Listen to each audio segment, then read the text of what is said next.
Help me!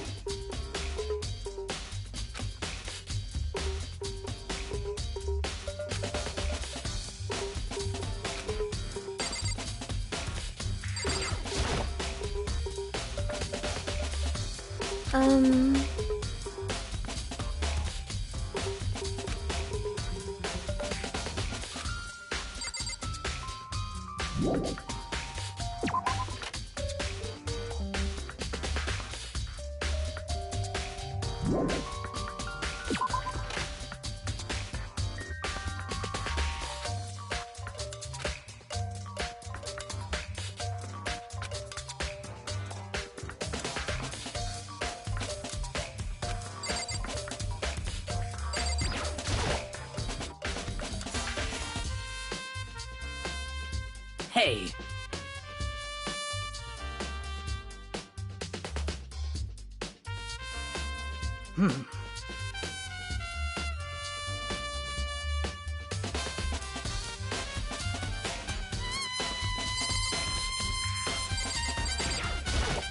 By the way,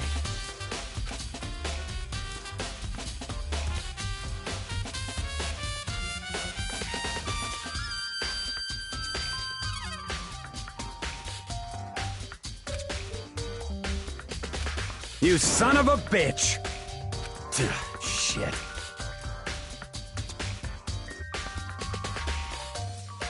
You're fucking dead.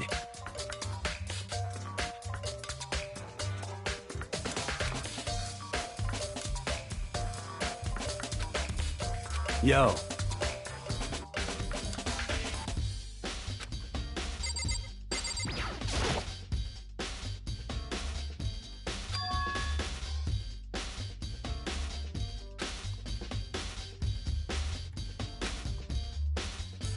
Wait. Huh.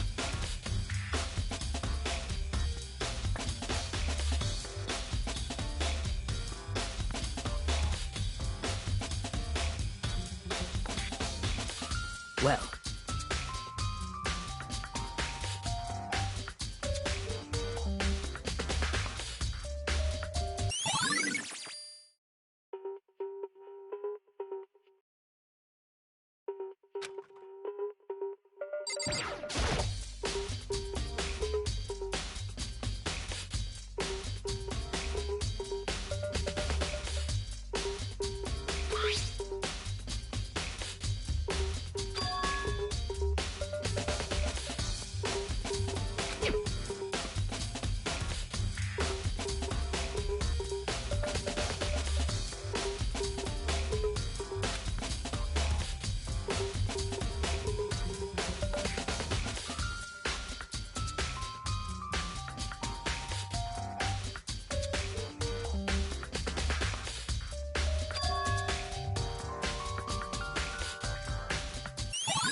Well.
Yo.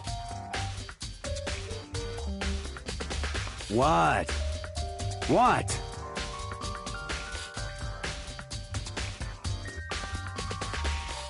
What? What? By the way...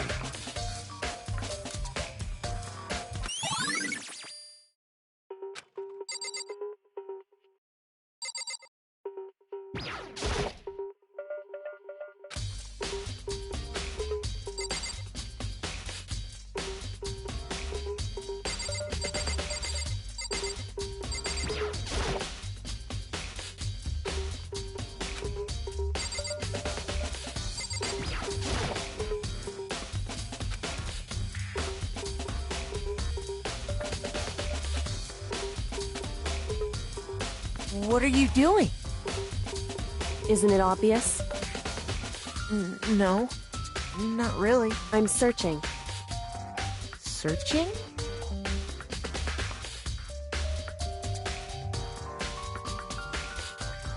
Did you lose a contact or something?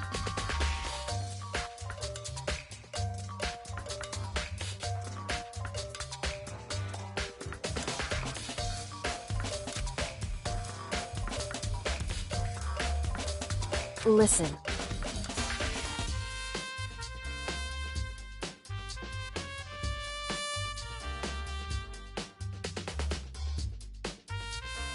I see. Hey.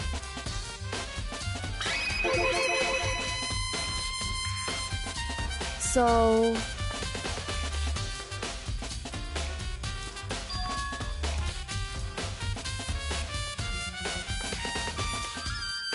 Indeed.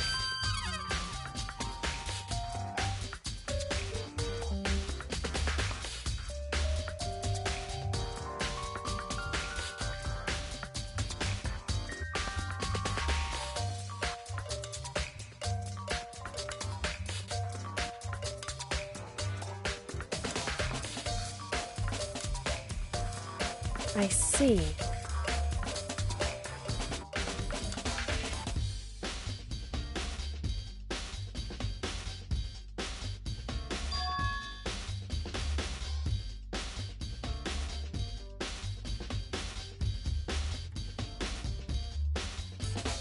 Well?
It would seem...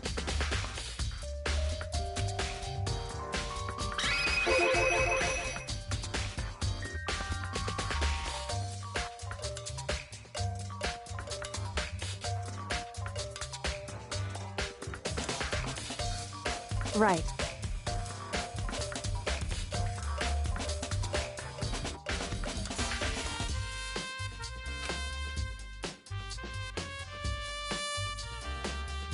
So...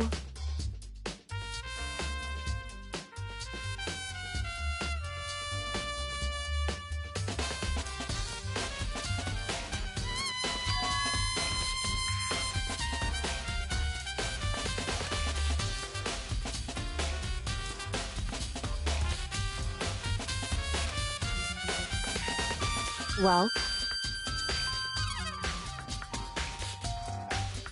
Makoto.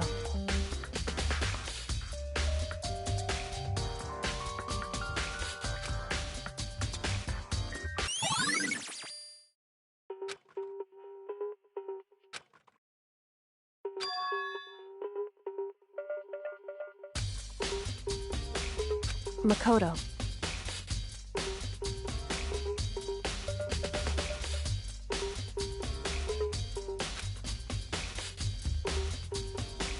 What?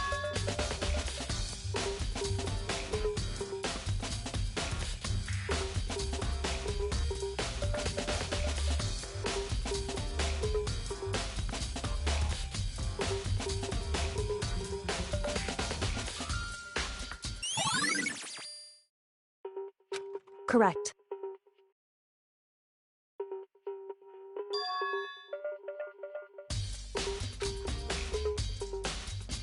That's right.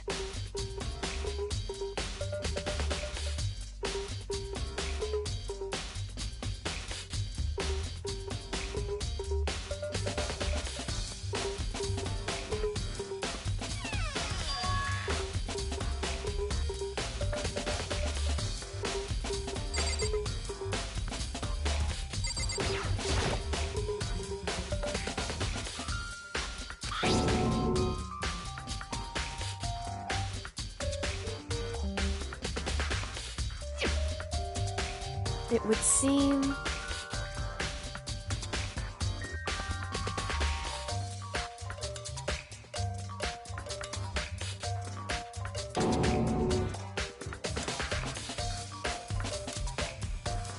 So...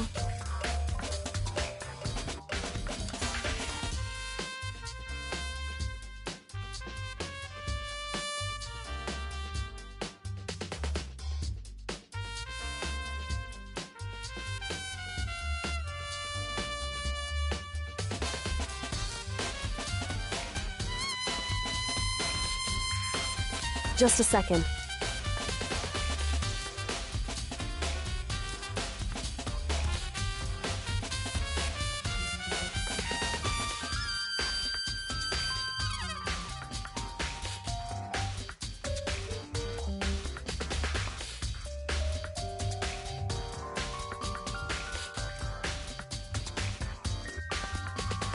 Hmm?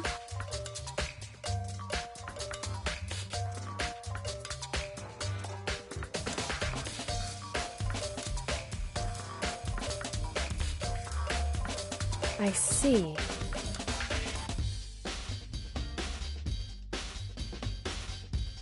Goodbye.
Mizono, the ultimate pop sensation, lead singer for a world-famous all-girl pop band. For these girls, the glowing spotlight only made them that much more beautiful. But then...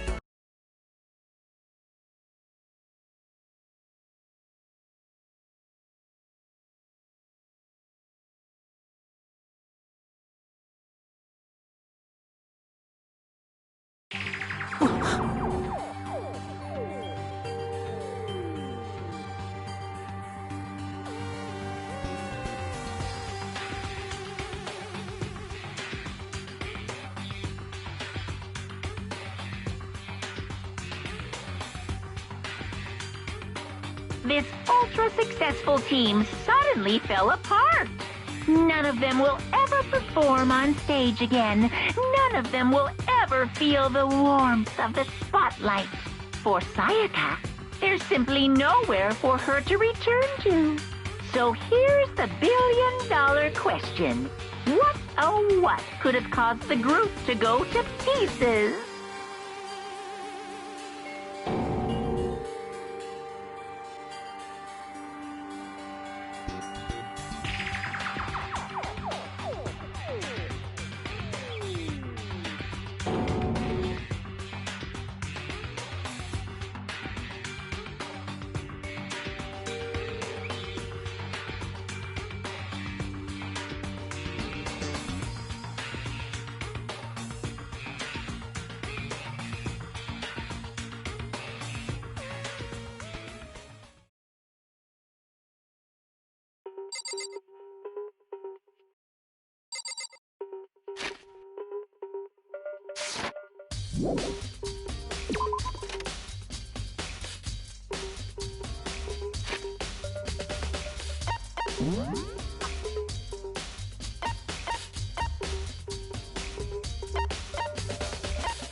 Yeah, totally.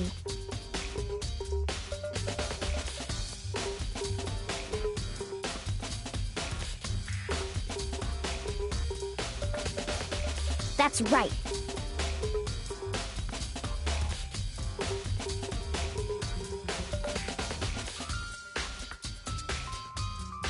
Well...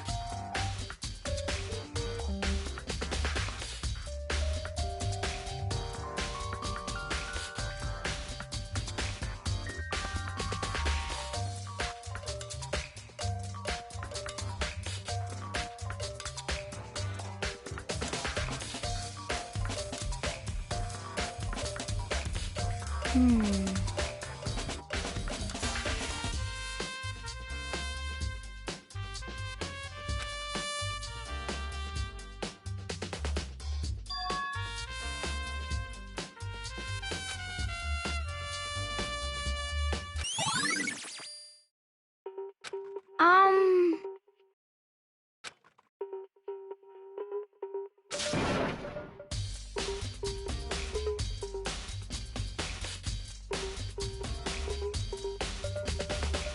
'Cause, I mean...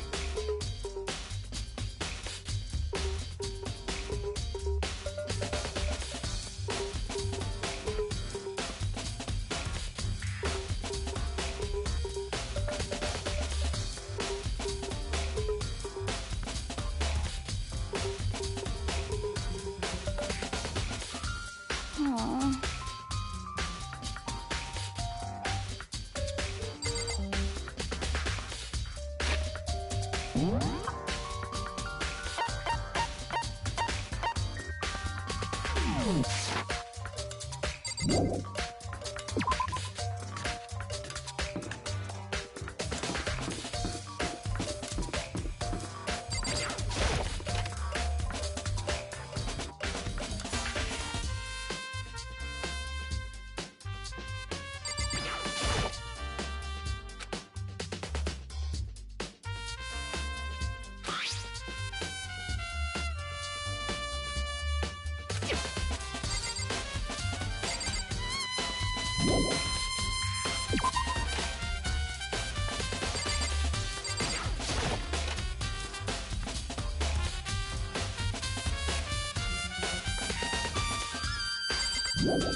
Well.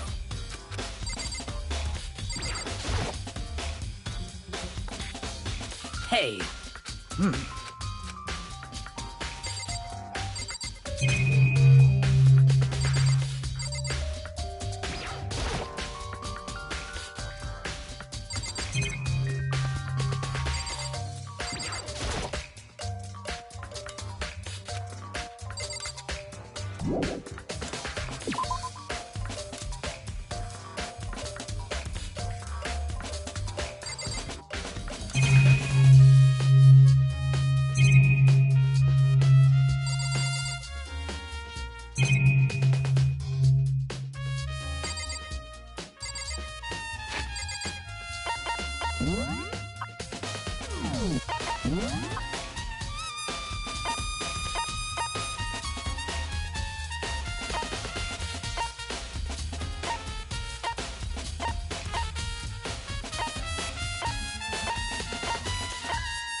By the way,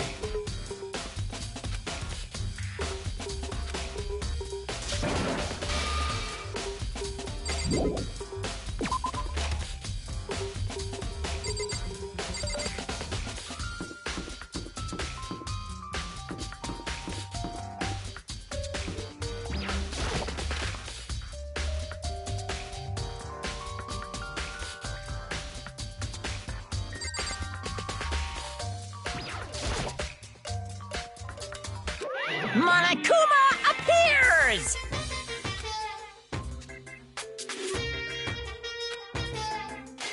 No, you can't go any further! No, you can't go any further! No, you can't go any further! No, you can't go any further!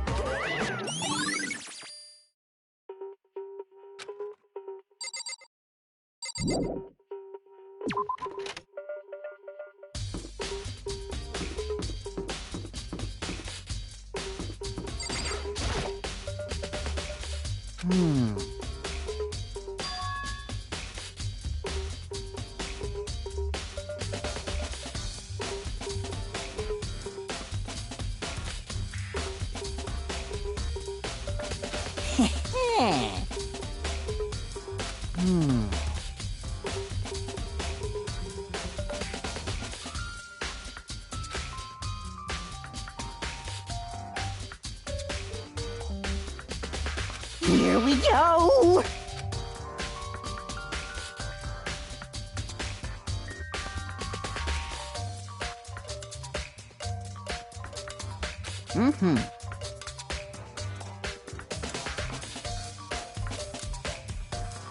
Very strange.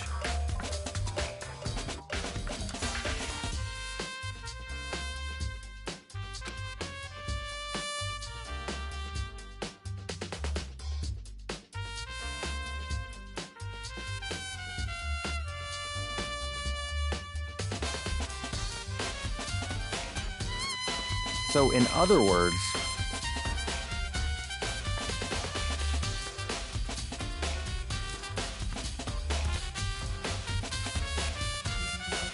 so that's it.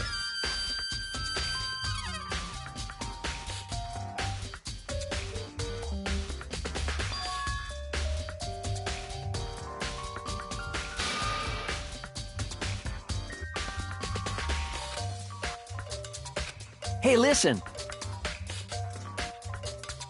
Hey, you bastard! Oh,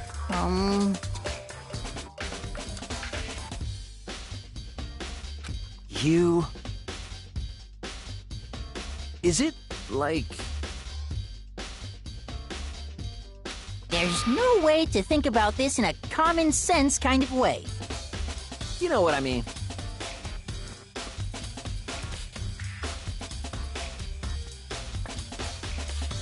Completely unforgivable!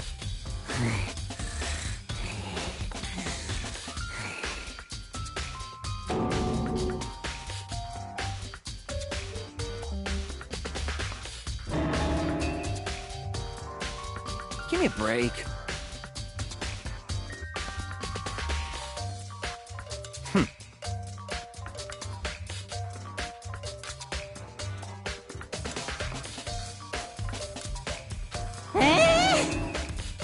What?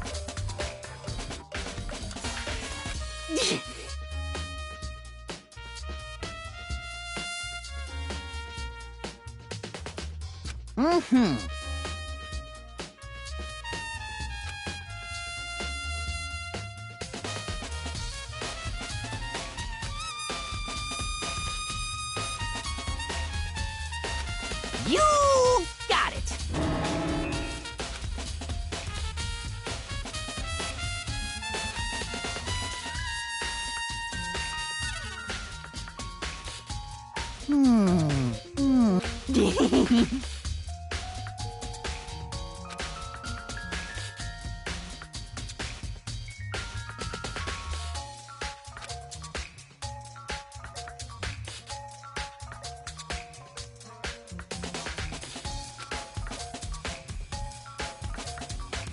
Da-da-da-da-da!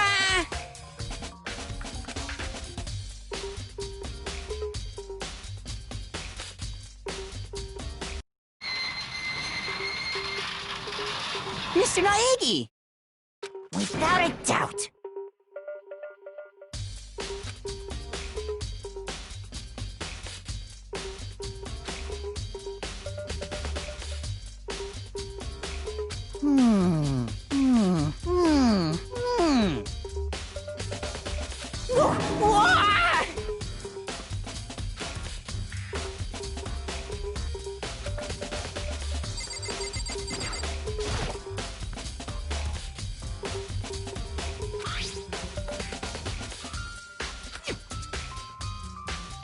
This perhaps...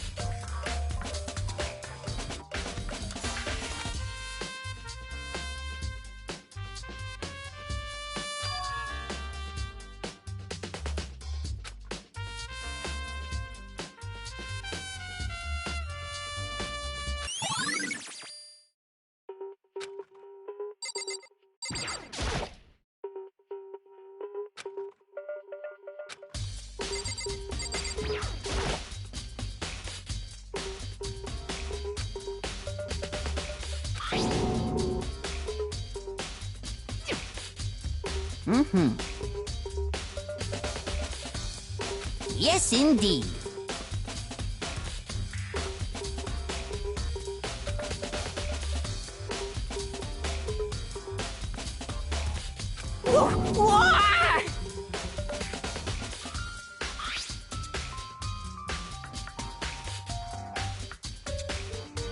Was it a fairy?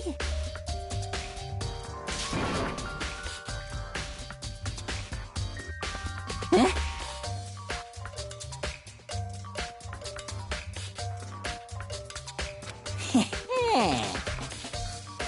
I feel as if...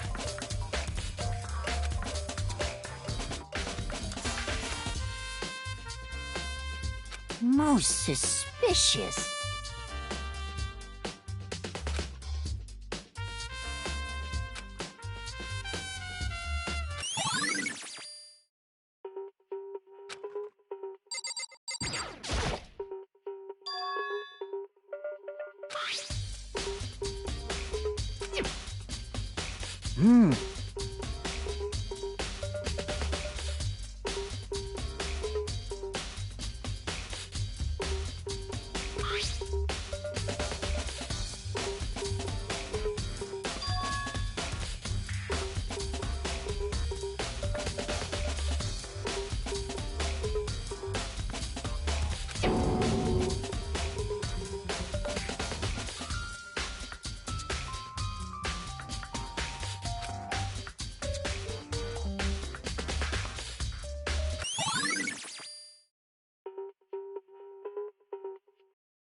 Completely unforgivable!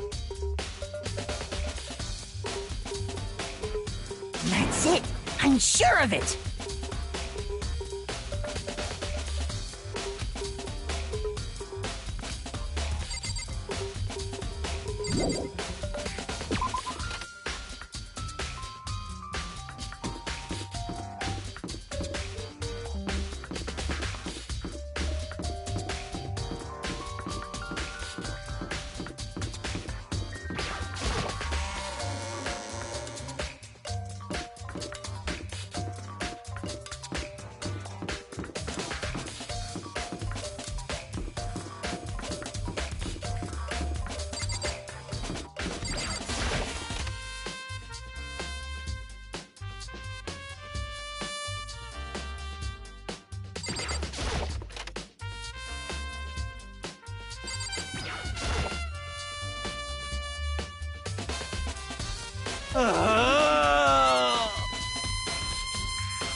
What the heck?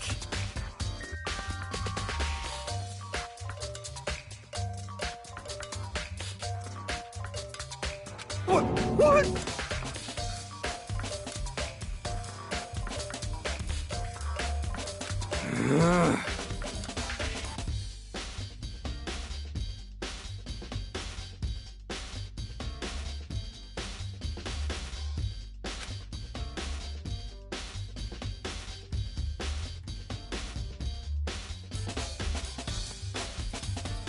Um...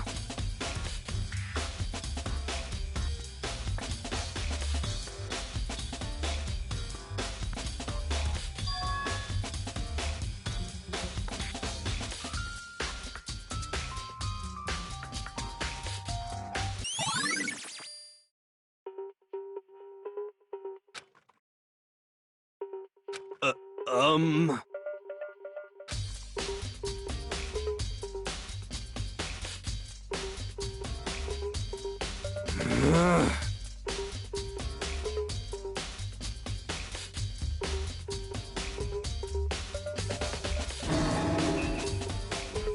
Um...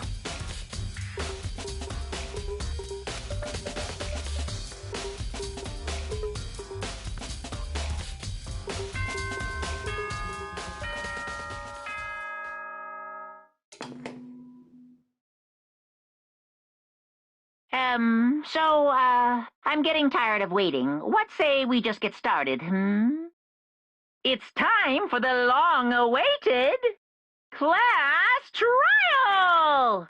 Now then, allow me to appoint a proper location for the proceedings. Please go through the red door on the first floor of the school. See you soon!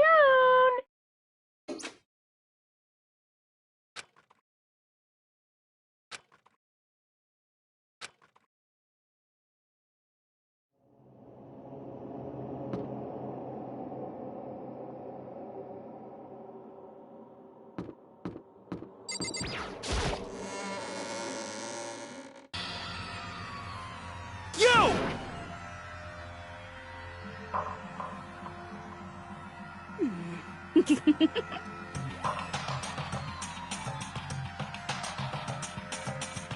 Listen to me!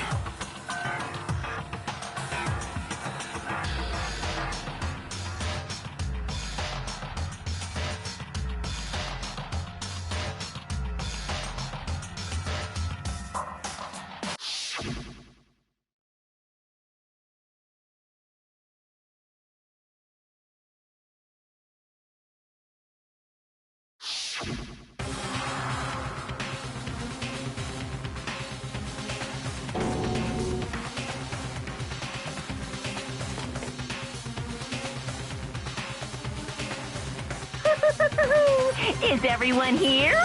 Okay then.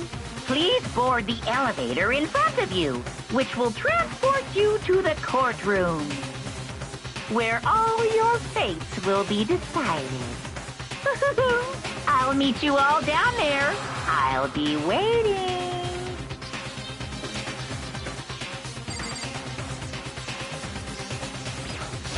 What the heck?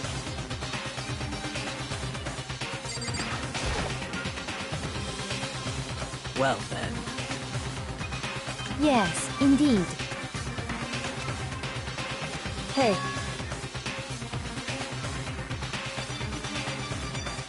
Makoto.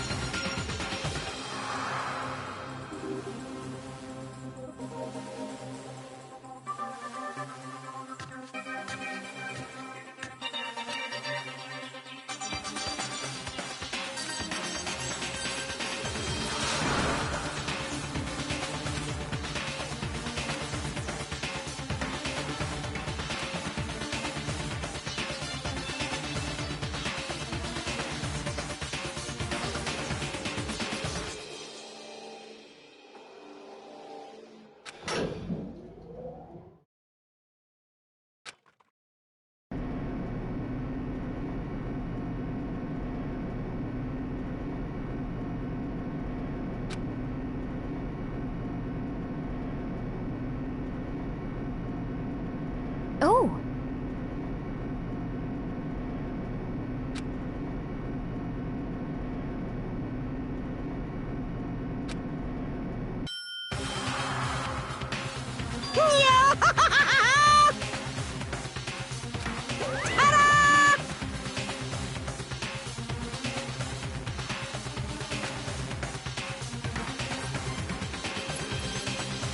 Shit. Well now. Yahoo!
Let's begin with a basic explanation of the class trial. So, your votes will determine the results. If you can figure out who done it, then only they will receive punishment.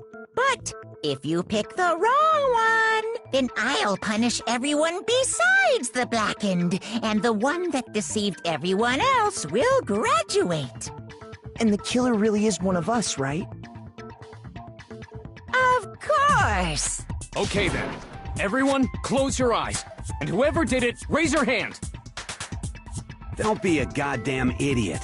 Why the hell would they raise their hand? Before we move on and start the trial, can I ask a question real quick?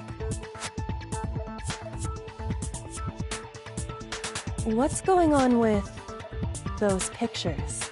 I'd feel awful if they got left out just because they died. Friendship penetrates even death's barrier. Friendship penetrates? Okay, but what about that other empty seat? There were only 15 of us to begin with, so why are there 16 seats? Oh, no reason. It's just that our little courtroom here can technically fit up to 16 people.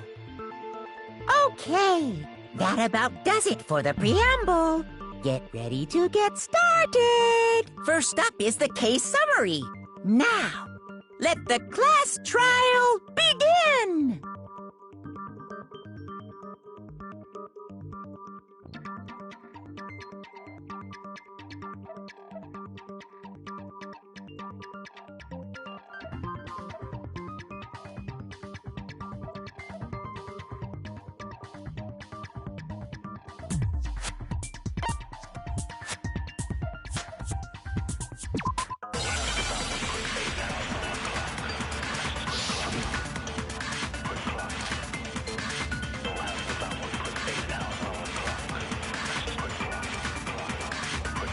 I assert that the one who was murdered was Miss Sayaka Maizono! Yeah, we know that part already. And the murder took place in Makoto's room. In the bathroom. So it seems most likely that the killer must have taken her by surprise while she was in the bathroom. She didn't even have a chance to resist. No, that's wrong!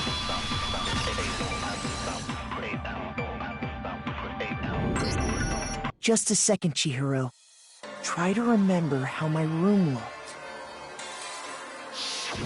With the way things had been damaged, I think we can definitely assume there was a struggle.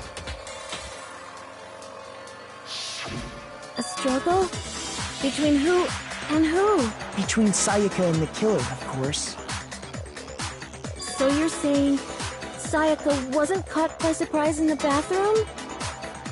She must have been attacked in the main room first. Then, she ran to the bathroom to try and hide. The killer followed her in, and that's where they finished the job. That much should have been obvious after taking one look at the scene. It shouldn't even need explaining. Sorry. Okay, so what's next? Next is the subject of the murder weapon. Wow, this is starting to sound like a real trial.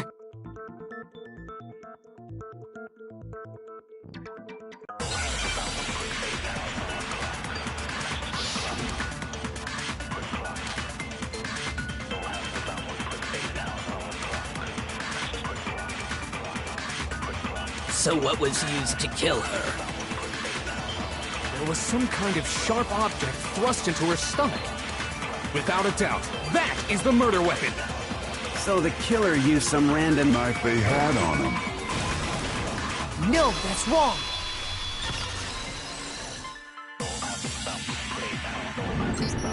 No. I do think it was a knife, but not just any knife. I'm almost positive it was a kitchen knife. Huh? A kitchen knife? After the murder, we discovered that one of the knives from the kitchen was missing. Which means that knife must be the murder weapon. Oh, yeah. I guess that makes sense. You could sort of see the weapon sticking out of her stomach. And if you look real close, I could totally see that being a kitchen knife. Okay, so the murder weapon was a kitchen knife, but where does that get us? I mean, we all know Makoto killed her, right? That's right. Makoto's room was the scene of the crime. What more proof do you need? Hold on a second. Let's draw our conclusions after we've presented our arguments. Otherwise, what's the point of the trial? Well, we can talk all we want. It's not going to change that conclusion. I don't think that's true at all. I'm sure if we keep at it, something new will reveal itself. You really believe that?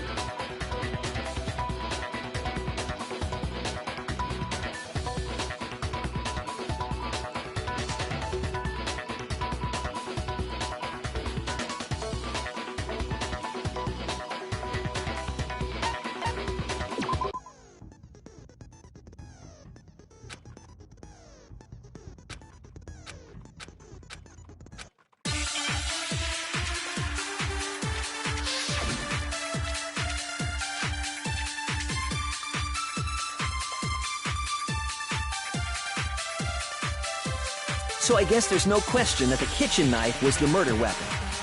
But where does that get us? Makoto must have taken it from the kitchen, right? He did it in secret. Nobody would... No, that's wrong.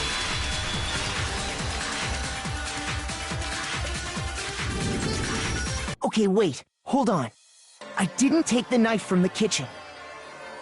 Next, you're gonna say you're not the killer, right? Go ahead and say it all you want. Well, what if I have a witness? What do you think, Hina?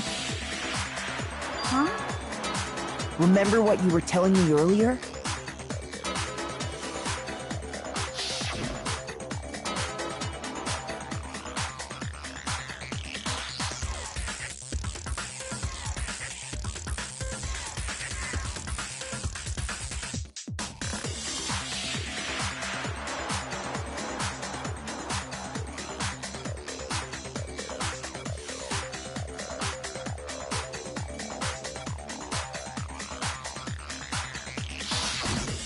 Just to be perfectly clear, the knife disappeared while you were in the dining hall, correct?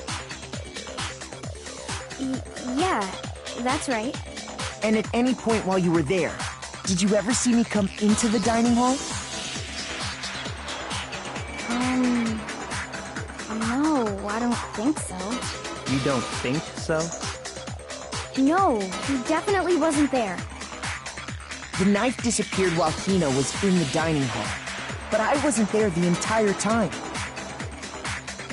In other words, there's no way I could have taken the knife. Okay, then what about this? What if the idiot swimmer girl and Makoto are in on it together, and lying to protect each other? Idiot swimmer girl? Oh, and more importantly, why would I get involved in something like that? Speaking of which, I'd like to ask the bear, if there is an accomplice, do they also become blackened? So you ask, and so I shall answer. Each murder is allowed to have an accomplice, but only the one who does the killing will get to graduate. So in other words, two people can work together, but one of them has no chance of profiting from it.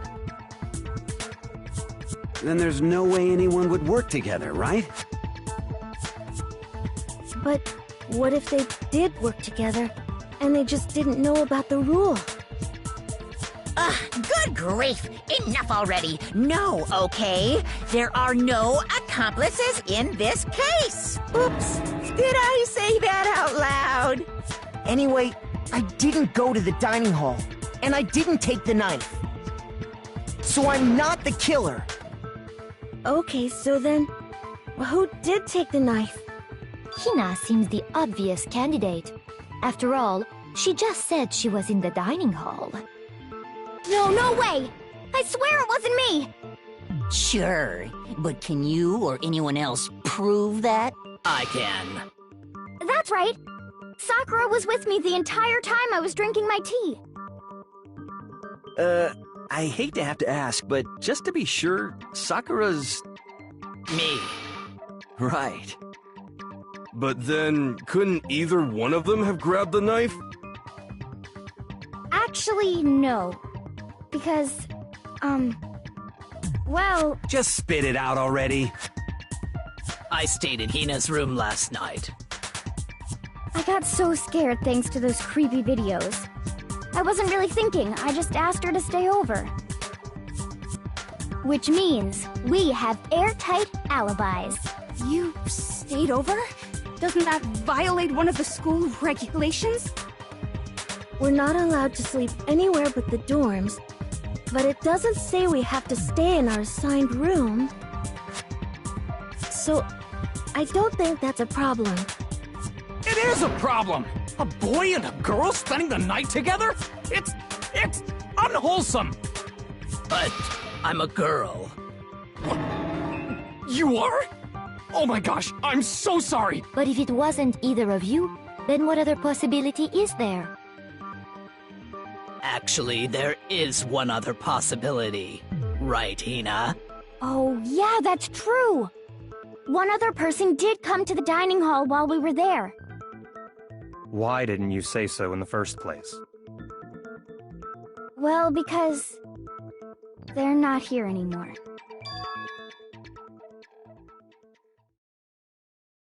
Sayaka. She's the one who came to the dining hall. And then later, she wound up dead.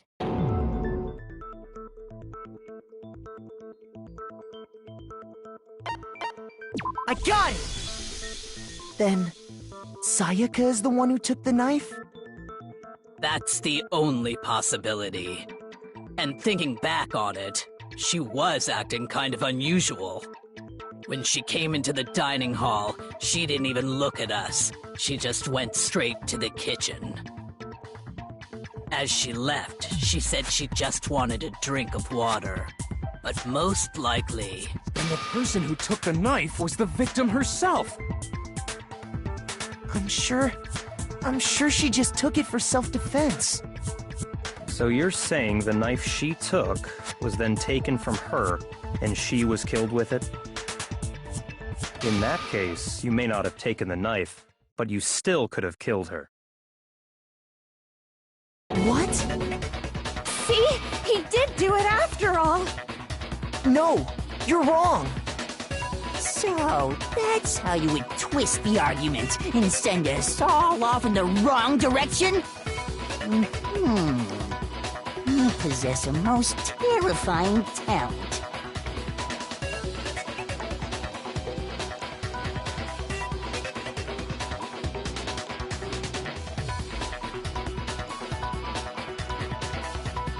Hold on. It's still too early to decide conclusively that Makoto is the killer, wouldn't you say? Because you see, if the room did belong to the killer, then they did something most bewildering. And until we unravel that little mystery, you simply can't declare that he's the killer. Bewildering? What the hell are you talking about? Something was missing from the scene of the crime that by all rights should have been there. You know what I'm talking about, don't you?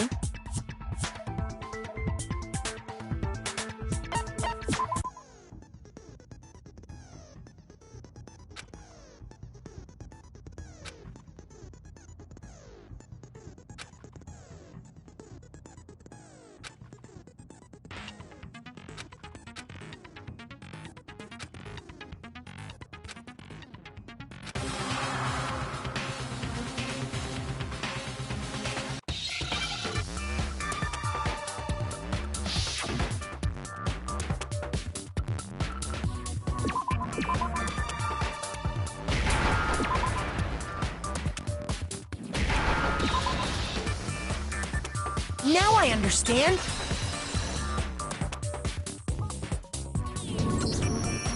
That's right! There wasn't a single hair on the floor! So, the culprit removed some evidence? Yes, and if I were the culprit, why would I need to get rid of all the hair in my own room? It wouldn't be unusual at all to find my hair at the crime scene if the crime scene is in my room.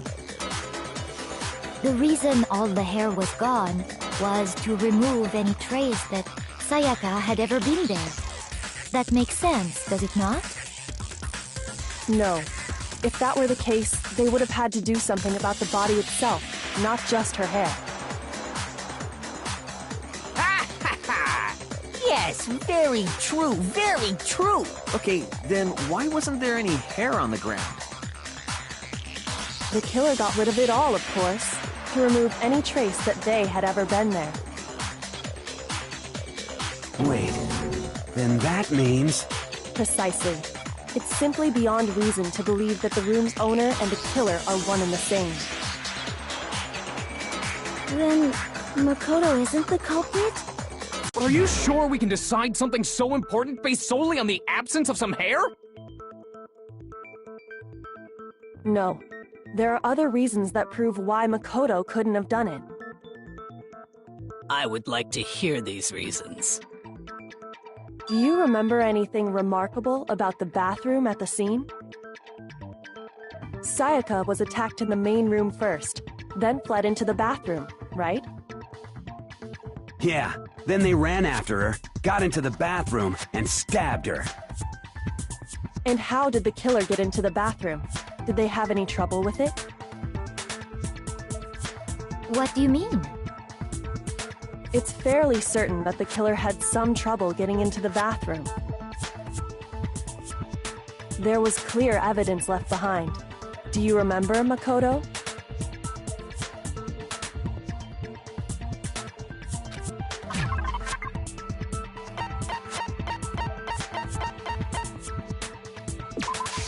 I got it! Evidence that the killer had trouble getting into the bathroom. You're talking about the doorknob, right? Huh? The doorknob? What doorknob? The doorknob for my bathroom. It was completely broken. See how the top part was unscrewed? And the doorknob's about ready to fall off? Oh yeah, true. But what does it mean? In trying to bypass the lock, they ended up nearly removing the entire doorknob. This is another most bewildering act for the room's owner. It proves Makoto is beyond suspicion. So what? You're saying he wouldn't break the door in his own room? But if the only choice you have is to break it, you break it. There's nothing bewildering about it. You still don't see? Okay then. Let's take another look at how the incident unfolded. Hopefully that will help you understand.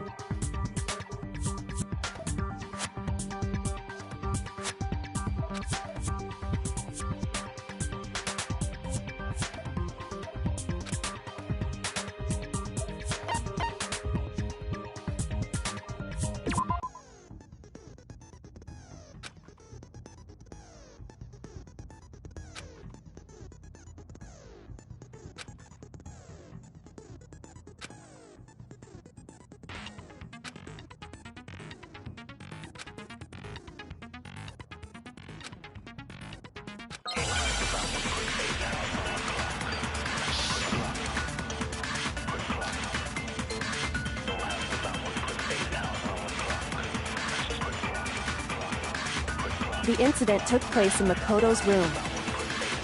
Sayaka was first attacked in the main room. She then fled into the bathroom. Then the killer ran after her. And they got into the bathroom. At that point, the killer had to try and bust down the door, because Sayaka had locked it. No, that's wrong!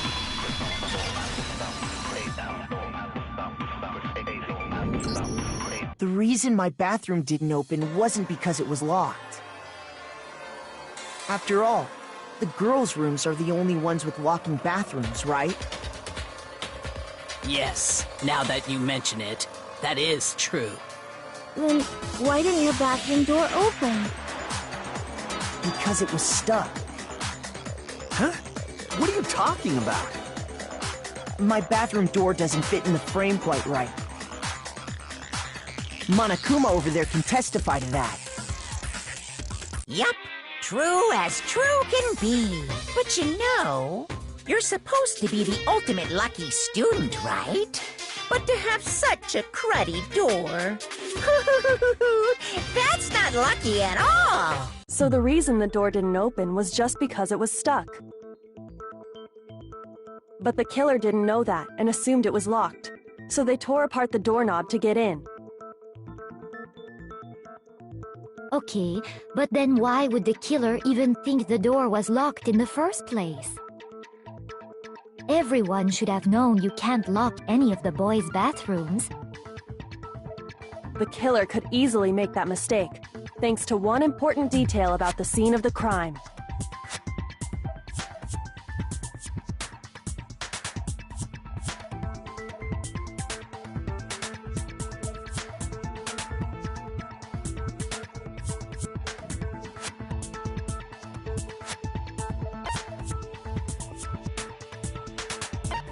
I got it! The killer must not have realized that it was my room. What? Are you saying the culprit didn't even know where he was? That's inconceivable! And yet, he's absolutely right. Say what? Well, to be more specific, what the killer didn't know was that Makoto and Sayaka had switched rooms. Which is what led to the misunderstanding about the bathroom. If Sayaka had been in her own room, then there would have been a lock on the door, and they would have had to break through! So they had no idea how unnecessary their actions were. Ultimately, we can't know if it came open by force or simply by accident. But the killer must have been considerably confused, with no idea how they actually got the door opened. Regardless, it was a pointless act. Wasting time trying to break down a door that wasn't locked is... Definitely something I wouldn't do, since I would have known exactly why it wasn't opening, right? That is a definite possibility. So the killer would have to be someone who didn't know they'd switched rooms? Then Makoto couldn't have done it.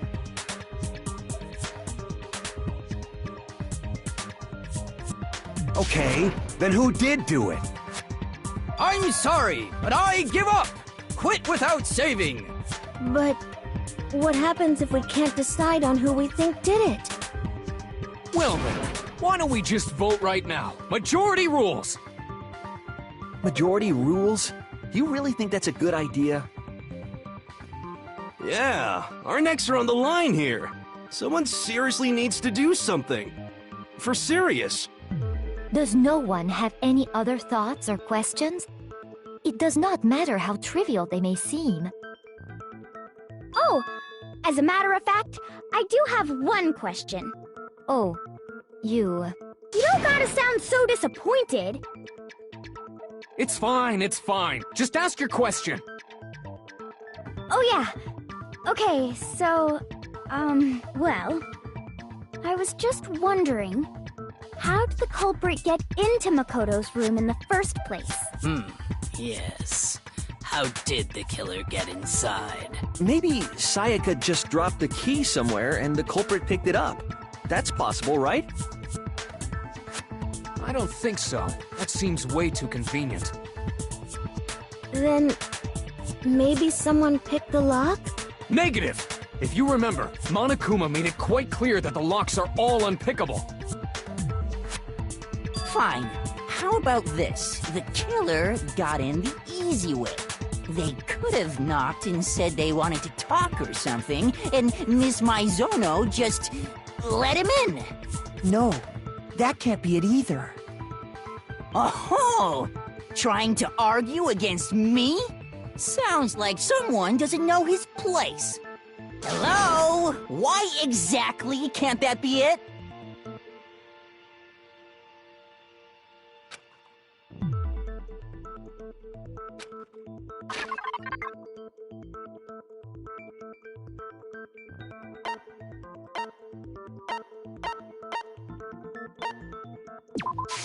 I got it! Because Sayaka was already scared, remember? That's why she asked me to switch rooms in the first place.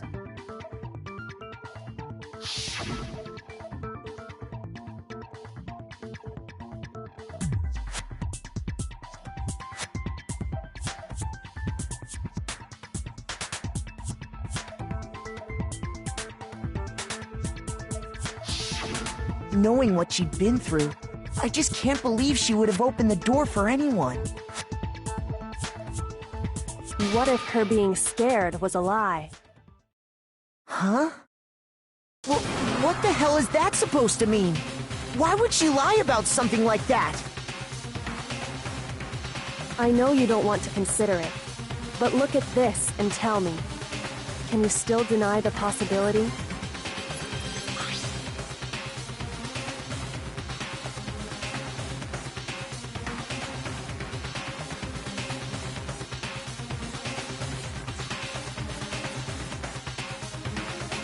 I found a notepad during my search, and I shaded in the top sheet with a pencil. And these are the words that appeared. Oh man! I've totally seen people do that on detective shows. When you write, it can leave an imprint. Sketch over the next sheet of paper, and you can see the words. When I saw that, I was like, holy crap! I better make sure I rip the paper out before I use it from now on. It's a pretty old-fashioned technique, but even the classics can be surprisingly useful sometimes. Oh, and I should also mention, I found the notepad on the desk in Makoto's room. Huh? Which means only someone who had been in Makoto's room before the incident could have written it. Then either it was Makoto who lived there, or Sayaka who switched rooms for a single night. So, Makoto, did you write this? No, I didn't. But of course you didn't, because the note also bears a perfectly legible signature. Sayaka's signature.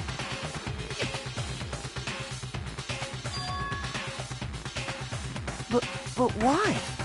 Why would she write that? The note was likely her way of getting in touch with a certain someone. She must have slid it under their door to let them know she wanted to meet with them in secret. If you got an invitation like that from the ultimate pop sensation, what young man could resist? Of course, I'm only into 2D, so it wouldn't have any effect on me. But can we be sure anyone even got this note? And honestly, even if they did, I do not think they are at all involved in what happened. Huh? What makes you say that? Would you like to hear what I have to say? Very well then. Pay attention.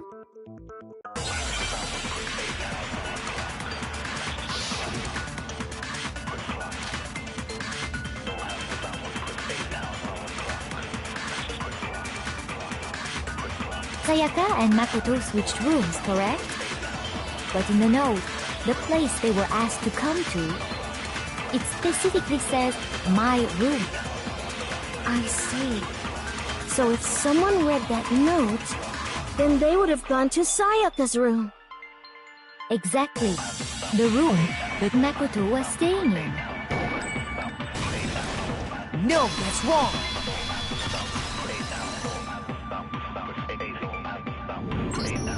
The nameplates on Mai and Sayaka's rooms got switched. They got switched? That's right. The nameplates got switched, just like the rooms themselves. As a result, the nameplate on Sayaka's room actually had Makoto's name. And the nameplate on Makoto's room had Sayaka's. So what you're saying is, the room Sayaka was staying in was actually marked as her room.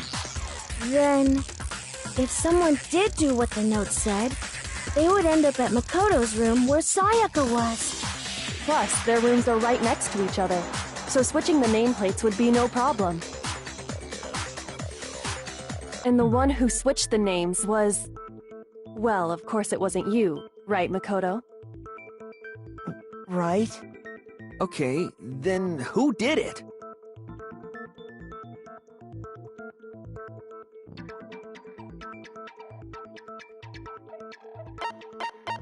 I got it! Me and Sayaka were the only ones who ever knew about us switching rooms. So the only other person besides me who would even know to switch the nameplates was Sayaka. You can also infer as much from her note.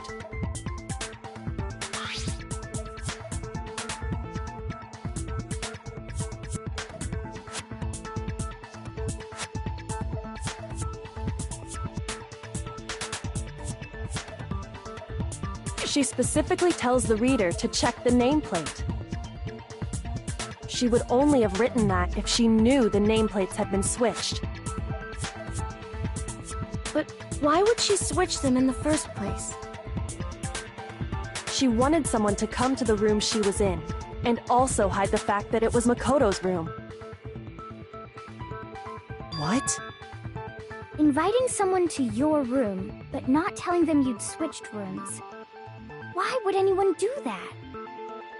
To understand that, we first need to understand what happened after she invited the person into the room. That's where the answer lies.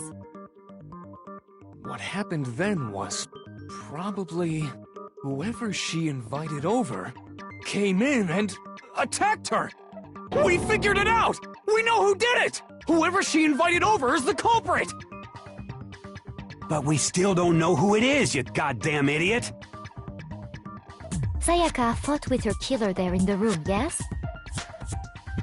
Perhaps the answer to our previous question lies in that initial struggle.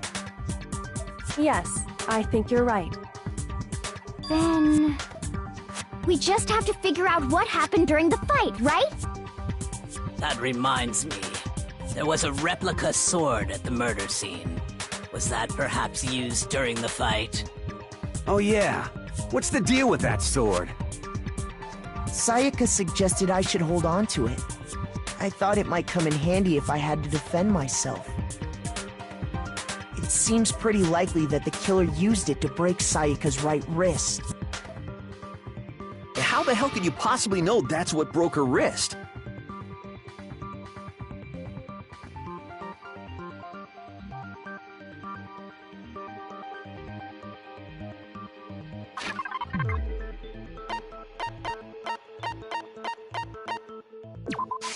I got it!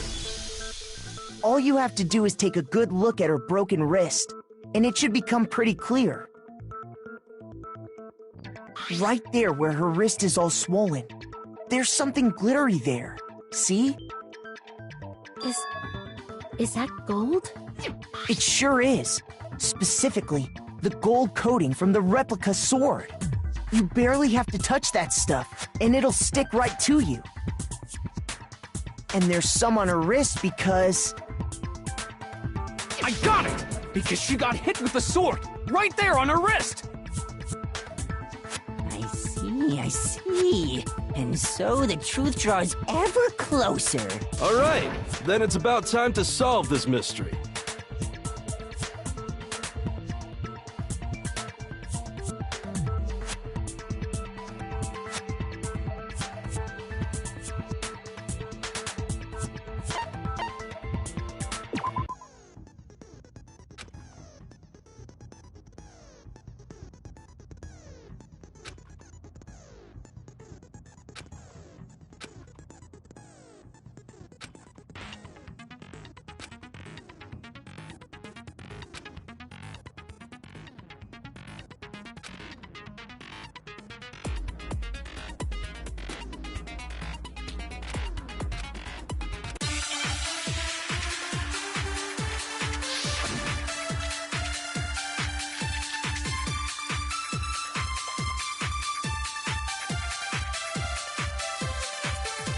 When the fighting broke out, the culprit grabbed the sword, and that's when the first blow was dealt. A sword-based sneak attack! And that's what broke Miss Maizono's wrist! So, she tried to fight back. She grabbed the kitchen knife she had hidden away. But then the culprit took that from her too. And they killed her with it. And that's exactly what happened.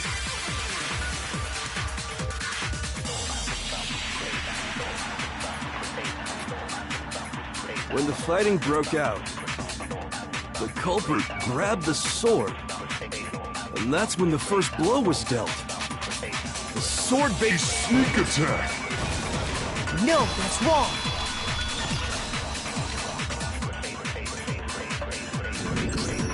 Actually, no. I don't think the fight started with the sword. Huh? Why not? Because the sword's sheath had been scratched. See? There's a gash in it. Like someone cut into it with something sharp. Something sharp? You mean like the kitchen knife? That was the only sharp thing found at the scene. Stop jumping ahead! Slow down and explain it so I get what the hell's going on. If the sword was used first, there wouldn't be any explanation for the scratch on the sheath. If you were going to attack with the sword, you'd take it out of the sheath first, right? That's true. With the sheath on, it'd be heavy and bulky and useless as shit. Okay, so how did the sheath get damaged? If they got attacked with the kitchen knife, maybe they grabbed the sword as a defensive impulse. In that situation, there wouldn't be any time to actually unsheath the sword. So you're saying the sword was initially used to defend against an attack from the knife? Which means whoever had the kitchen knife was the one who attacked first. I think I get it! So here's how it all played out. The culprit came in, found the kitchen knife hidden there somewhere. Then they took the knife and attacked Sayaka before she knew what was happening. So she grabbed the sword to defend herself, but then the culprit took that from her too. Then, after they broke her wrist with the sword, they took the knife and finished it. Sorry, but I don't think Sayaka used the sword to defend herself. What? How the hell can you not think that? Because she never held the sword at all. There's a certain part of her body that makes this clear.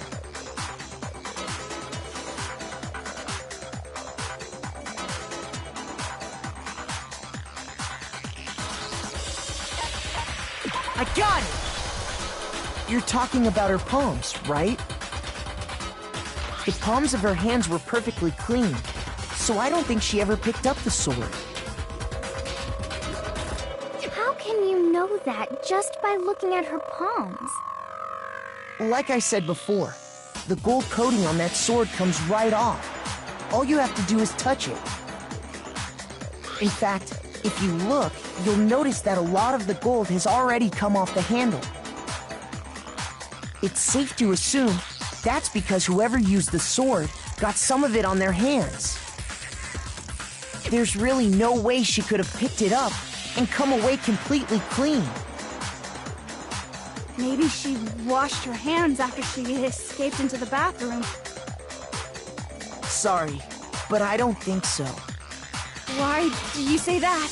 Is it because you think I'm ugly? No, that's not it at all.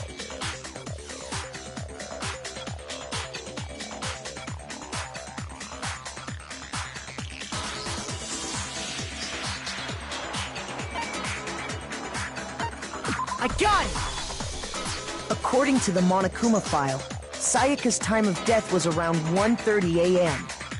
In other words, at nighttime. And the water in the bathroom shuts off at nighttime, right? Oh, I didn't know that. Actually, I haven't taken a shower here yet. Oh my. You're no different. You smell like a big, fat, ugly donkey! I'm not sure whether to take that as an insult or a compliment. An insult, obviously. So anyway, if Sayaka never touched the sword, then that means the killer is the only one who used the sword. But hold on. If that's right, then the one who damaged the sheet with the kitchen knife was...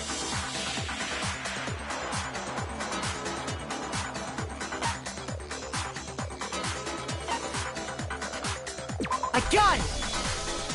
Sayaka? She had the kitchen knife? But we already said that the attack started with... The person with the knife attacked first, and the sword was used as an impromptu defense. Then the one who attacked first was... Sayaka? Now do you understand? She wasn't a blameless victim in this. No, far from it. It's almost as if she'd been planning to commit a murder of her own. She took the knife from the kitchen, then invited the culprit to the room she was staying in. And if it's true that she had the kitchen knife and attacked without provocation... Indeed. These are all the actions of an assailant. Which brings up another point. Makoto, Sayaka was the one who suggested you two switch rooms, correct? Maybe the reason she wanted to switch rooms was so that she could pin the crime on you. That is a possibility, is it not? Sayaka wanted to... on me? That would also explain why she would switch the nameplates. She wanted to get whoever she had targeted to come to Makoto's room where she was staying. And by committing the murder there, instead of her room, that would implicate Makoto. But for that to work, the target had to be lured out while still keeping the room swap a secret. If the target knew she had switched rooms, they would have become suspicious right away. So all that's why she switched the names? But doesn't that plan seem a little risky? For one thing, even if her plan worked, Mr. Naegi would just tell everyone they'd switched rooms. I don't know. I'm not sure our soft-hearted Makoto is capable of that kind of cutthroat behavior. I'm sure Sayaka realized the same thing, which is why out of all of us, she asked him to switch rooms. Plus, she was the ultimate pop sensation. A totally forgettable kid. Or a national superstar. Who are you more likely to believe? Wait, then you're saying she had this all planned out? Holy shit! But in the end, her plan backfired. She launched her attack with the knife, then found herself under attack in turn.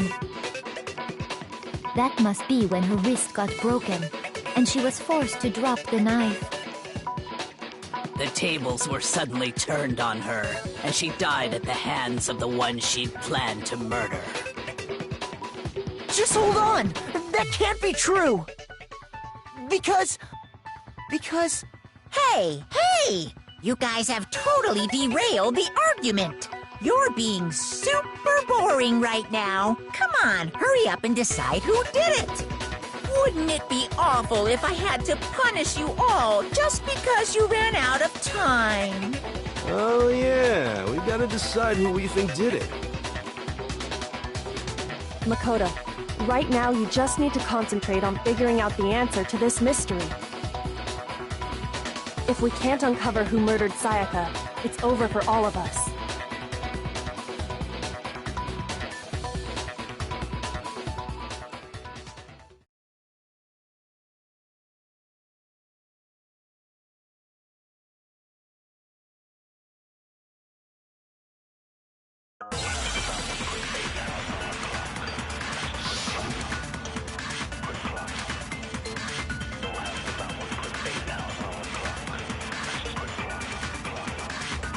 It's easy just to say, hey, decide who did it.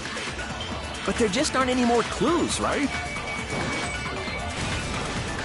No, that's wrong.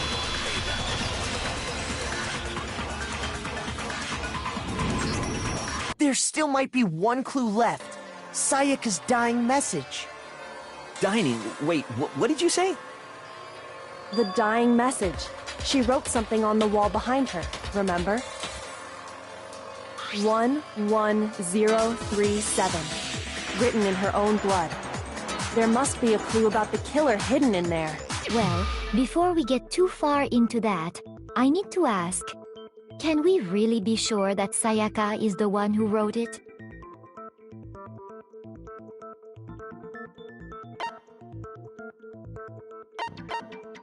I got it! Her left index finger had blood on it. That could only be because she used that finger to write the message. I see. She broke her right wrist during the fight, so she'd have to use her left hand to write. Sure, I think we can all agree Sayaka wrote it.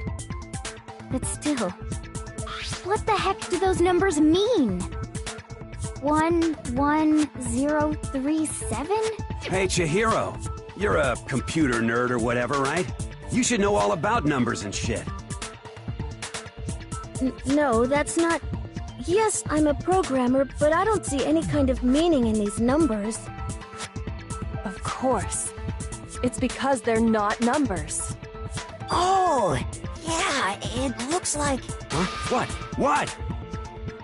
No, it's just... look at the numbers, assuming they're not numbers. Don't these first two, 1-1, look less like two numbers and more like one letter? Ah, you're right. The connecting line is barely there, so I assumed it was 1-1, but looking at it now, you could also read it as an N. Whoa, you might have finally just said something worth a shit. Our little gray cells are really getting excited now. But even if that really is an N037, doesn't make any more sense than before.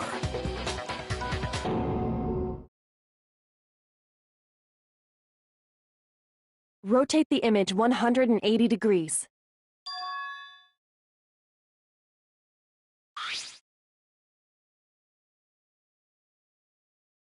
Oh my god. Now I see. She wrote down the killer's name. Huh? You just shot past the clue part and right onto who did it. So, whose name did she write?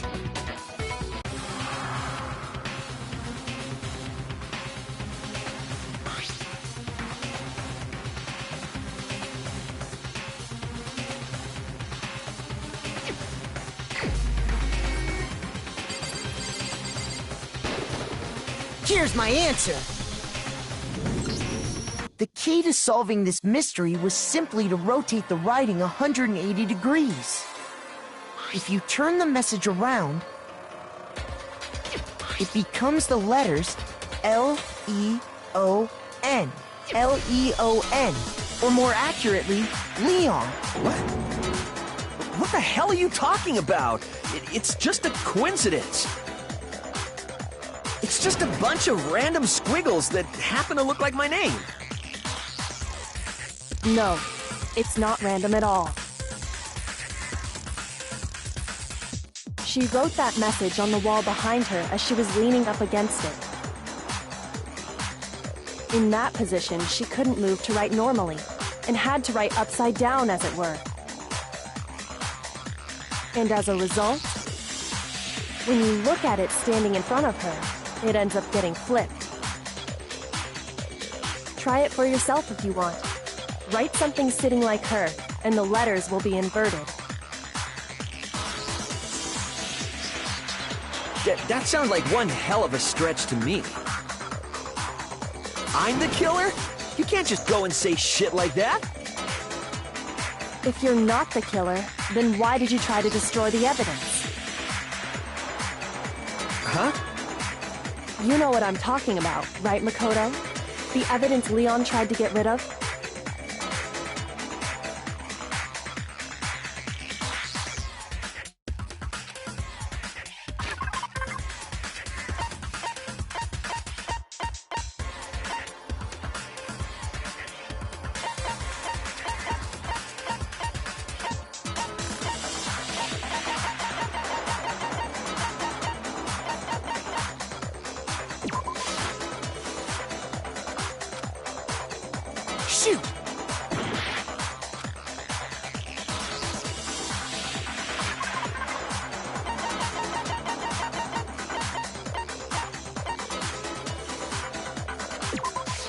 I got it! You mean the burnt shirt piece I found laying on the ground by the incinerator, right?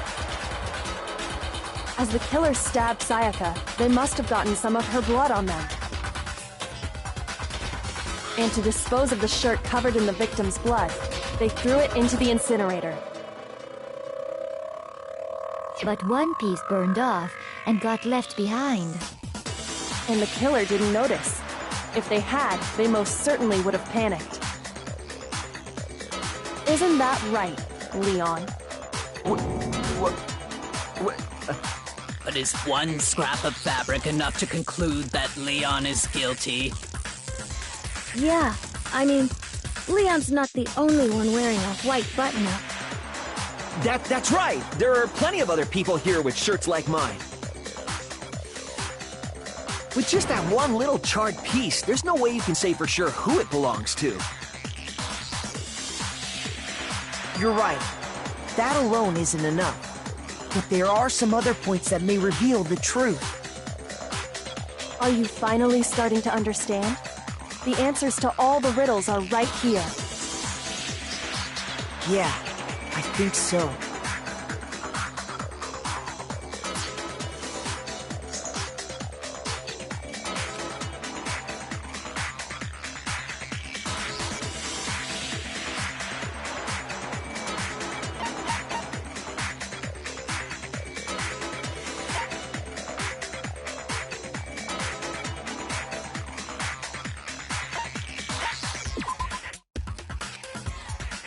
Shoot!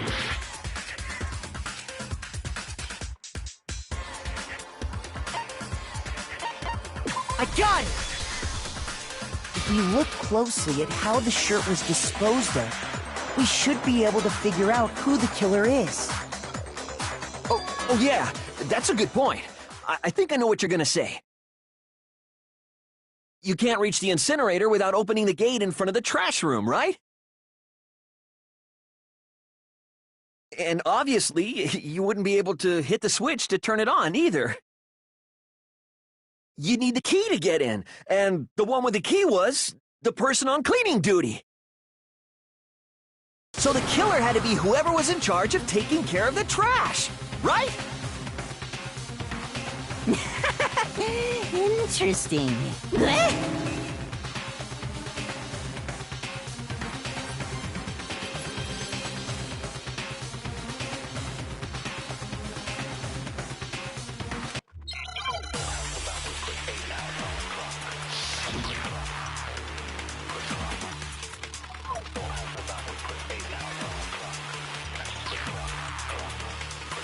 The key to the trash room. Whoever was on cleaning duty must have had it, right? So the only one who could get to the incinerator was the person in charge of the trash? And you'd have to get close to the incinerator in order to just... No, that's wrong!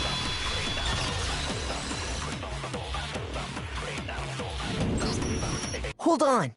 I think I know how someone could dispose of the evidence without using the trash room key. But if you can't get past the gate, you couldn't possibly turn on the incinerator, could you? Yes, you could. If you used this. What is it, some kind of glass ball? It's busted to hell. Actually, it was supposed to be a crystal ball, but, But how would you use it?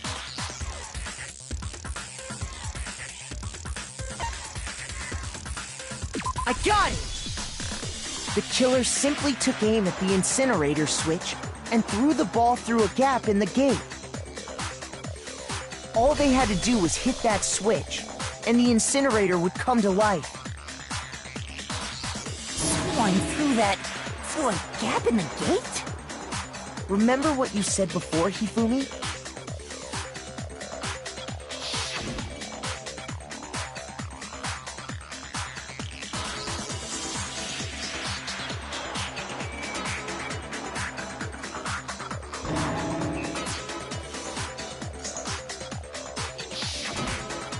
Hifumi had the key, so the only way the incinerator could have been turned on without his knowledge was because the killer was able to hit the switch without opening the gate. Once they got in the incinerator going, all they had to do was ball up the shirt and toss it in. Hey, come on! What the hell is this? All you have to do is look at the scene to know that the killer never actually went inside the trash room. The shards of broken glass, the incinerator left running, the piece of shirt that escaped the fire. If the killer had been on cleaning duty, the evidence would have been taken care of much more thoroughly. Wait, no, just hold on. But the distance from the gate to the incinerator has to be at least 30 feet, right? The pinpoint accuracy you'd need to throw a glass ball that far and hit something that small. Could someone really do that? That's right! There's no way! It'd be impossible! Difficult, absolutely. Impossible? I don't think so. Because the killer is... I got it! Because the killer is the ultimate baseball star. Isn't that right, Leon? Do you have any idea how stupid you sound right now? A target 30 feet away would surely be little challenge for the ultimate baseball star. You can't be serious. I'm not the killer! These goddamn shipper brains have got it all wrong, I'm telling you! You still won't admit it? Okay then. Makoto, go ahead and review the incident one more time to make his crime perfectly clear. And with that, we can end this. Listen to me! What the hell do you mean, end this?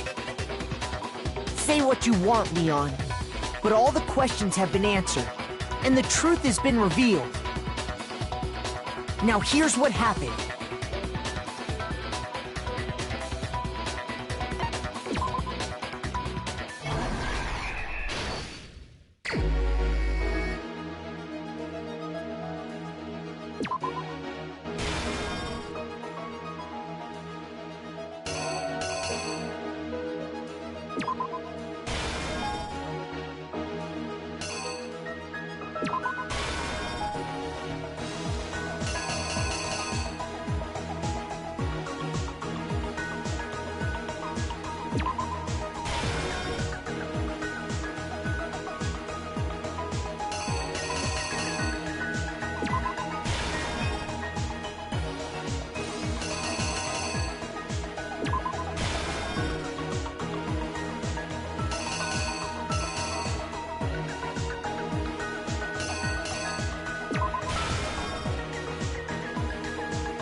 Here's exactly what happened. I think I'd better take one more look back at the case from the beginning.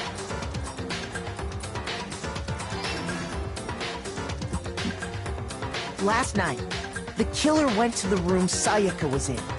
In other words, my room. From what we can tell, Sayaka invited that person there intending to kill them. She attacked them with the knife she'd taken from the kitchen earlier.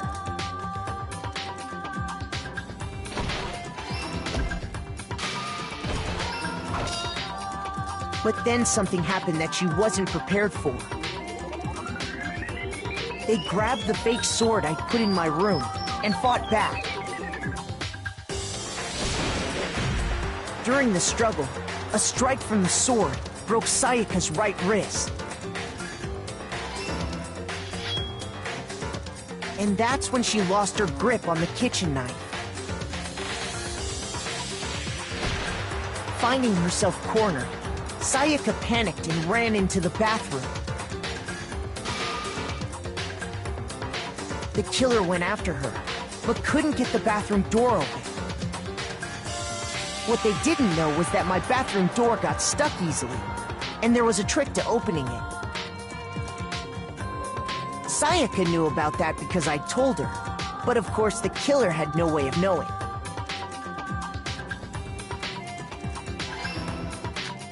So instead, the killer forced the door open, took the kitchen knife,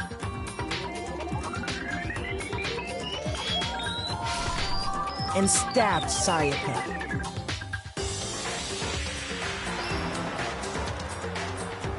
But with what strength she had remaining, Sayaka left a dying message.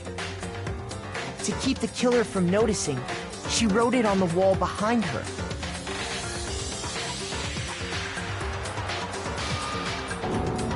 And with that, all her strength was gone. With Sayaka dead, the killer quickly began destroying the evidence. First, they took off their shirt, which was covered in their victim's blood.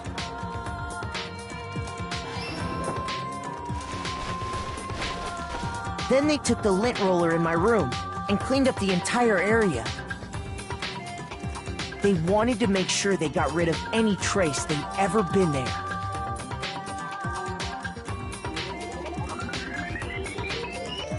Afterwards, the killer headed to the trash room to destroy their bloody shirt. They tried to burn the shirt using the incinerator there. But the trash room was blocked off by an especially sturdy gate, preventing access to the incinerator. So they came up with a plan to use Hiro's crystal ball, which he'd left in the laundry room.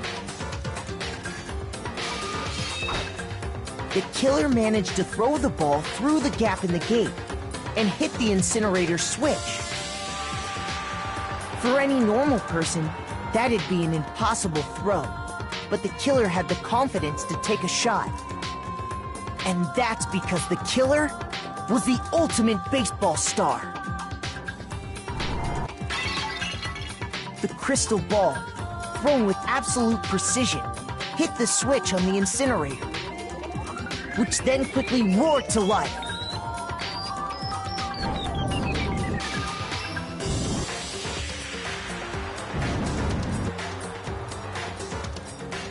Having destroyed the final piece of evidence, they left the area with, I imagine, a sigh of relief. But there was one thing they missed. Part of the shirt they'd thrown into the fire burnt away and fell out of the incinerator. The killer didn't notice this, and so left behind a piece of indisputable evidence.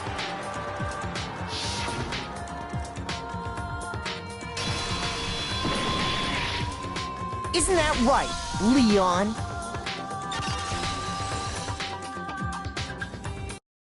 It would appear that Hiro simply forgot his crystal ball in the laundry room. You went there to try and wash the blood out of your shirt, and that's where you saw it, right?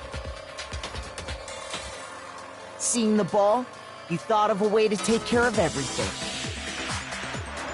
So, Leon, do you object to anything that's been said? Do I object? Hell yes, I object! Of course I do! I object! I object! I object! I mean, all of this is just a bunch of stupid theories! You need evidence! Where's the evidence? Without evidence, it's all bullshit! It's bullshit and I refuse to acknowledge it! Well then, I guess this is as good a time as any to present the evidence that proves you did it. Makoto, I believe you're in possession of that evidence.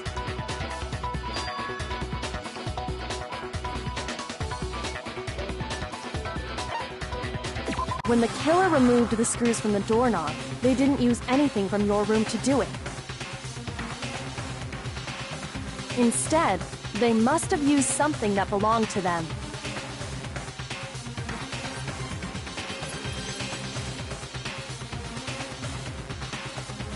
I refuse to acknowledge you! You're stupid! Stupid, stupid, stupid! Stupid, stupid, stupid, stupid, stupid, stupid, stupid!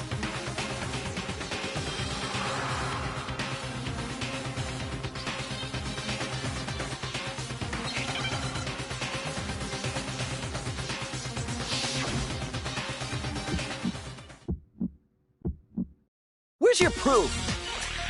You kidding me? Not a chance! It wasn't me! Stupid! You lie! Stop talking! Shut up! Where's your proof? You kidding me? Not a chance! Stupid! You lie! Shut up! Where's your proof? You kidding me? Not a chance! It wasn't me! Where's your proof?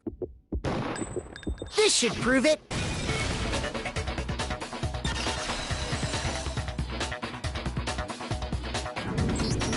The screws on the bathroom doorknob were removed. I wonder what kind of tool the killer used to remove them. I mean, it had to be a screwdriver, right? Oh yeah, I'm pretty sure the toolkits we got each had one inside. And that must be what he used. There aren't any other tools anywhere. But the toolkit in my room had clearly never been used. That's because the culprit didn't know it was your room. They thought they were in Sayaka's room. Only the boys got toolkits, so the killer naturally assumed there wouldn't be one in there. Okay, then whose toolkit did the killer use? Stupid, stupid, stupid! It had to be their very own toolkit. Stupid, stupid, stupid, stupid, stupid! Leon, would you mind showing us your toolkit? If I'm right about this, then the screwdriver will show some evidence of being used.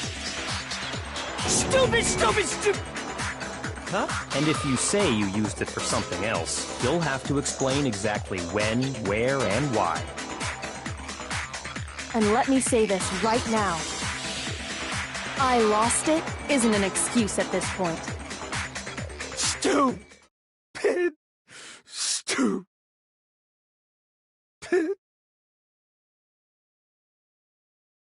So, you have no rebuttal? Then it would seem we are finished here.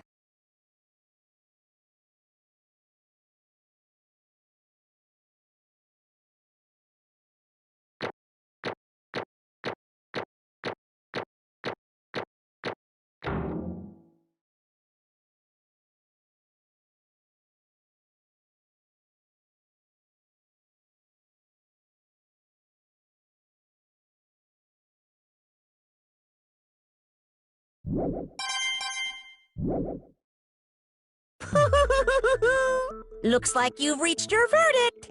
Then are we ready to cast our votes? You all have a lever in front of you. Use it to make your selection. Oh, just to remind you all, make triple sure you vote for someone. You wouldn't want to be punished for something so minor, right? Okay, then let's get excited! Who will be chosen as the Blackened? Will you make the right choice or the dreadfully wrong one? What's it gonna be? What's it gonna be?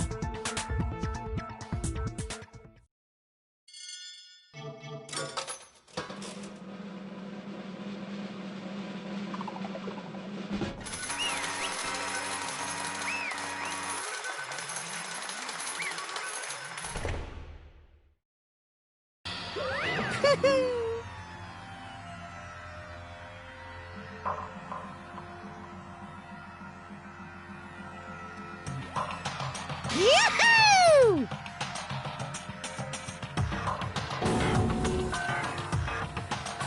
Huh? Hey, hold on.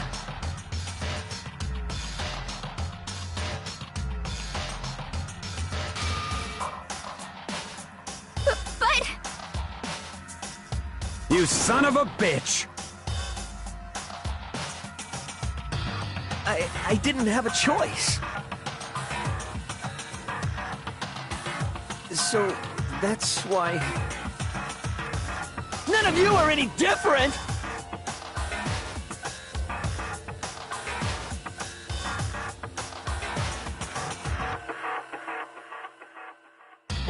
just unlucky. That's all. Hey, come on!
Why? Why?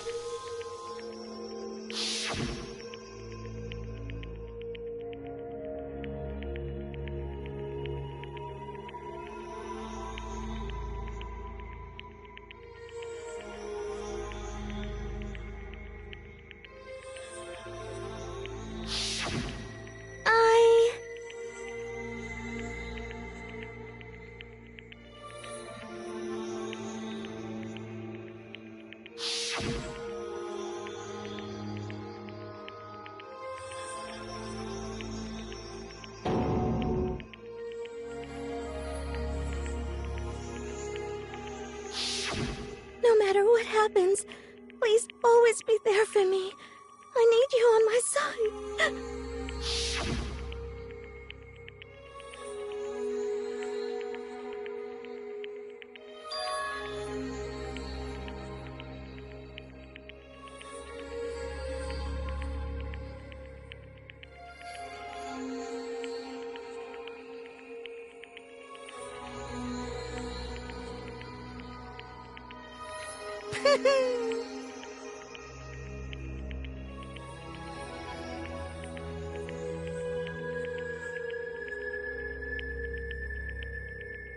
Ba-bum, ba-bum.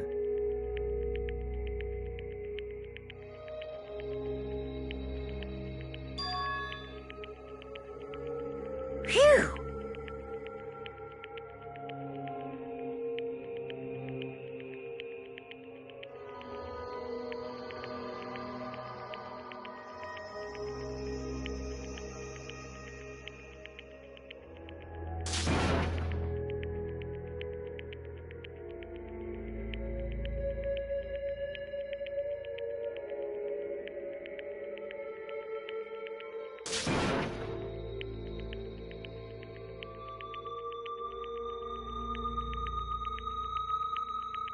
That's enough.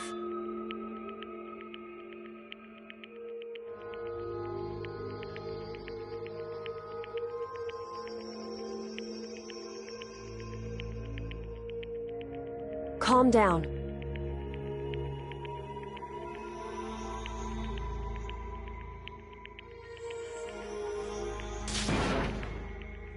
Ba-bum, ba-bum.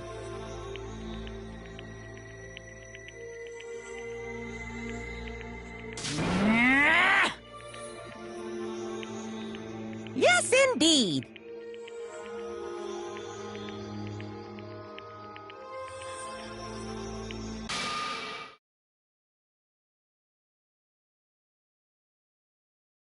Punishment?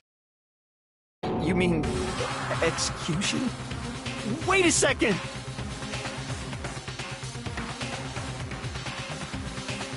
Yeah, that's it.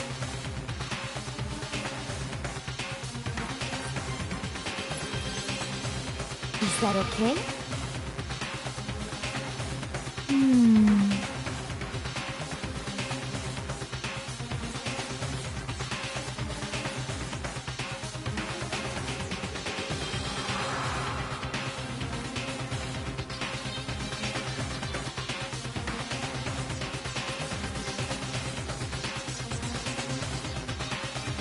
Do you understand?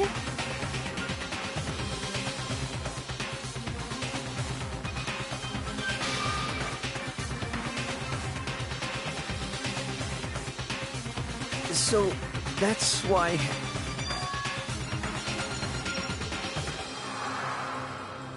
Oh!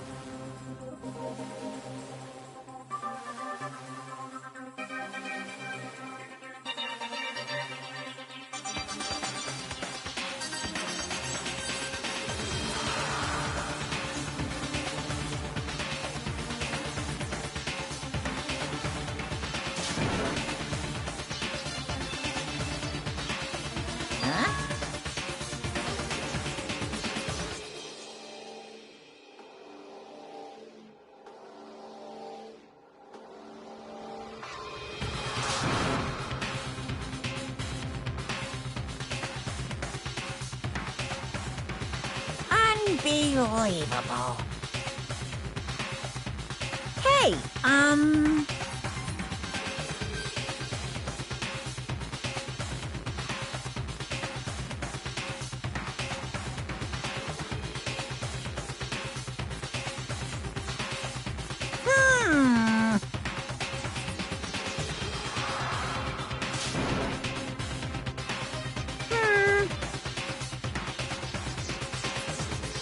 Thrills, chills, kills!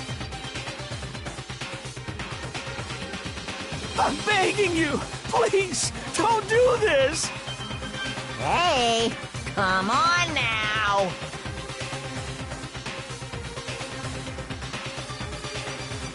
Stop, please!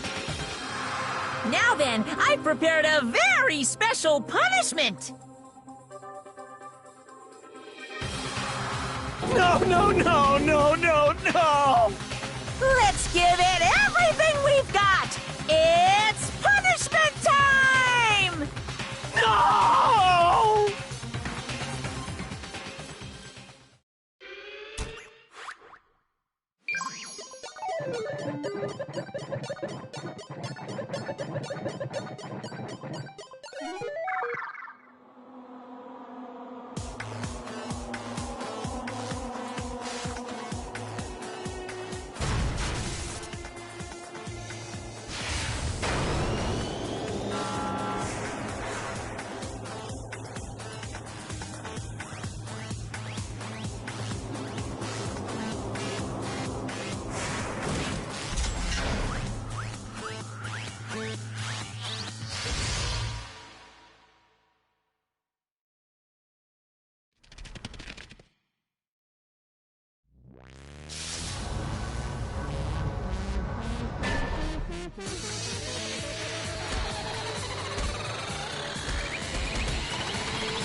Extreme!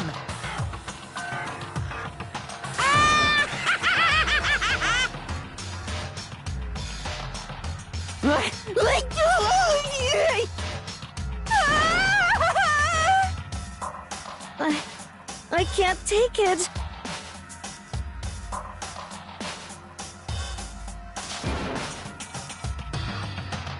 Well?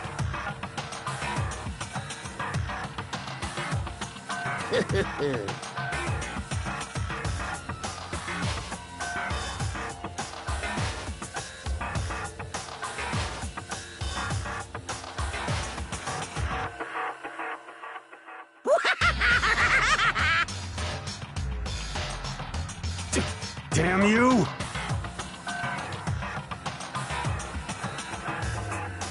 What the heck?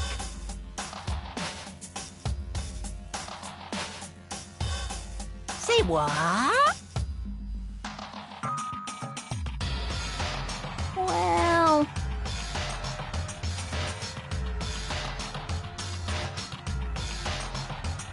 Hey,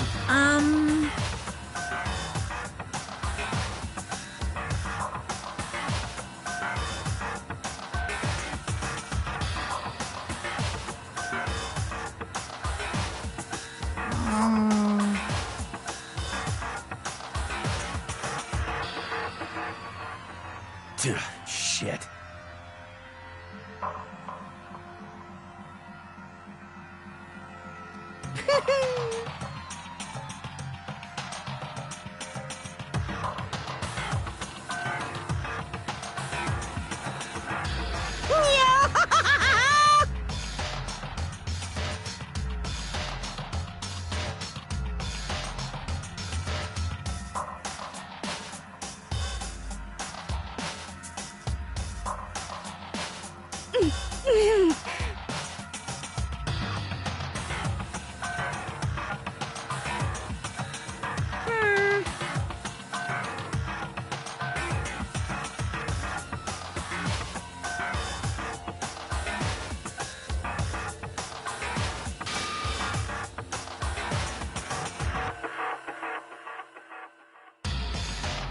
What does this mean? Hey.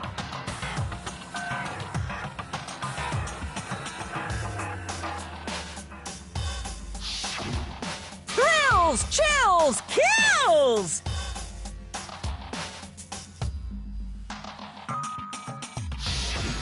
Hey.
Just a second.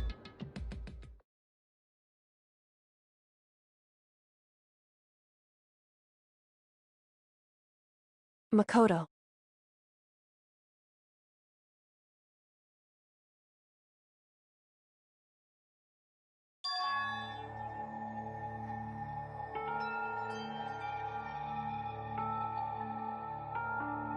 Listen.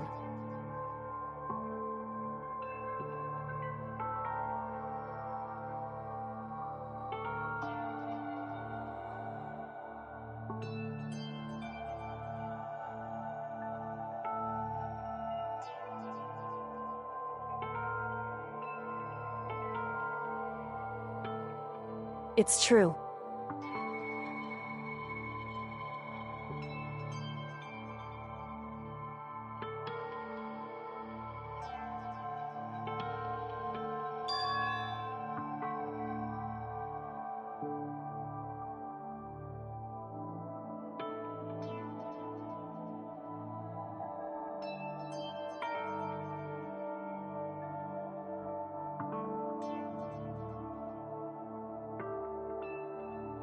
However,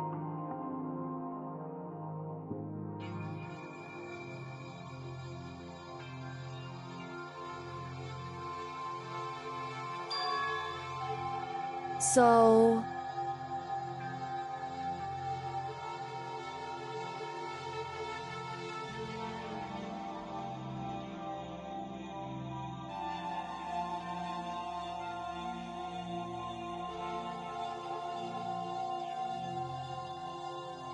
Certainly.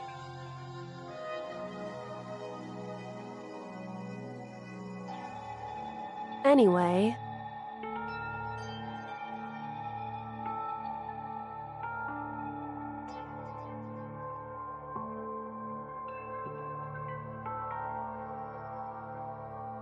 Right.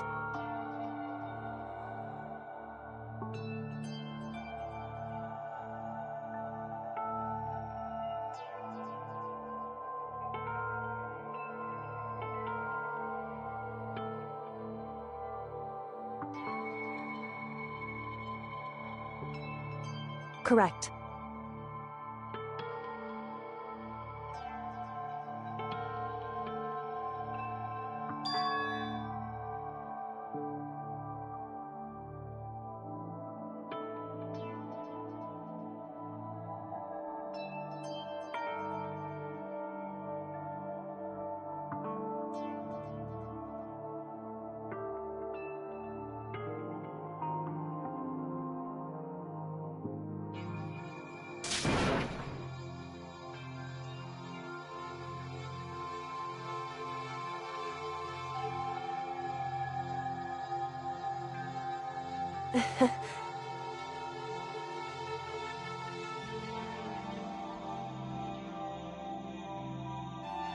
Hey.